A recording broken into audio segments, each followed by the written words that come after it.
अग्नि मुद्रा। इस मुद्रा की प्रैक्टिस करने के लिए बैठेंगे किसी भी कंफर्टेबल पोस्चर में। आपकी रीढ़ की हड्डी सीधी, गर्दन सीधी। दोनों हथेलियों से मुद्रा को बनाएंगे। अपने रिंग फिंगर को फोल्ड करेंगे और थंब को उसके ऊपर से उसे होल्ड करना है। आपकी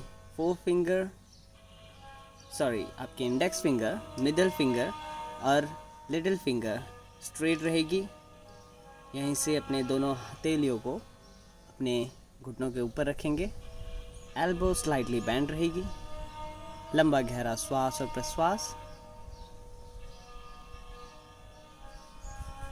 पूरा ध्यान आपकी ब्रीदिंग पे रखना है आपको।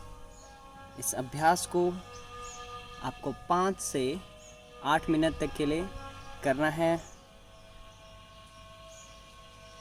अग्नि मुद्रा बहुत ही सहायक है अस्थमा के लिए, डिप्रेशन के लिए, पाइल्स, कफ, डायबिटीज़, स्ट्रेस, कैटरैक्ट और हार्ट अटैक के पेशेंट के लिए बहुत ही अच्छा अभ्यास है।